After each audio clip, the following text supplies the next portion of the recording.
তো ফাইনালি দুইজন থাকার জন্য আমরা রুম পাইয়া গেছি। আর রুমটা দেখে অনেক ময়লা এবং পরবর্তীতে পরিষ্কার করার পর দেখুন কতটা সুন্দর হয়ে গেছে গা।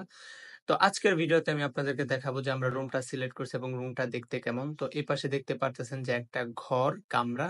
তো এখানে অনেক ময়লা টয়লা আছে এবং এটা আমরা পরিষ্কার করবো। দেখতেই পারতেছেন নিচে অনেক ধরনের বালি এবং অনেক ধরনের ময়লা পইড়া রইছে।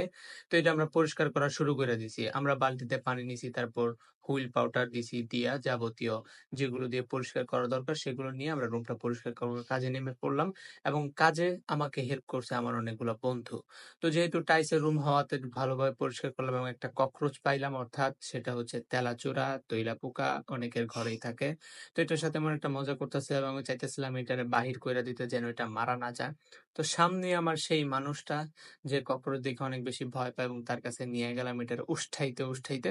তারপর তার দিকে ছুঁড়া মারলাম, সে একটু ভয় পেয়ে গেল গা, যাক মজা করলাম। তারপরে ফাইনালি রুমটা পরিষ্কার করে দেখুন আমি আপনাদেরকে কি বলছি। খুবই ক্লান্ত হয়ে পড়ছি।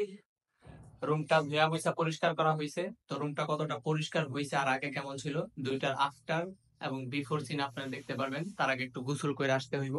তো আমি যদি আপনাদের একটু এইদিকে দেখাই, এই যে দেখেন এখানে যে ঝর্ণাটা আছে, ঝর্ণাটা খুবই ইউনিক এবং চমৎকার। গোসল করতে ভালো লাগবে। তারপর আপনাদের পুরো রুমটা ঘুরে রাখি আমি দেখাইতেছি। তো এটা হচ্ছে ডাইনিং স্পেস। তো রুম গুলো অনেক বেশি পছন্দ হয়েছে।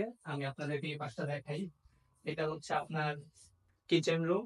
অনেক সুন্দর কিচেনটা, অনেক ভালো এবং থাকতা কাছে উপরে অনেক ডেক পাতিল রাখা যাইব। তো রান্না বান্নাই পারে না ডেক পাতিল দিয়ে কি হইব। তারপরে পরে উঠে আর এইখানে একটা রুম আছে।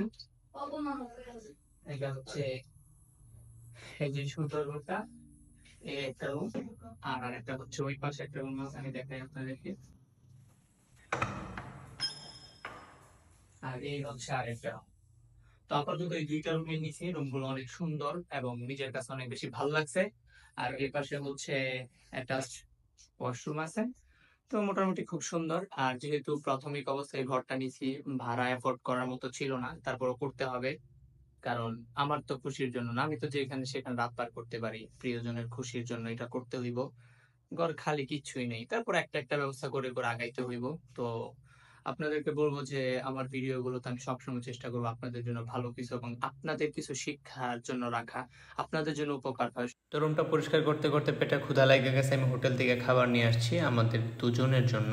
যদিও ভালো করে খাইতে পারতাছি না, তবে শূন্য থেকে যেহেতু শুরু করছি এটার পরিবর্তন করে অবশ্যই দেখাবো ইনশাল্লাহ।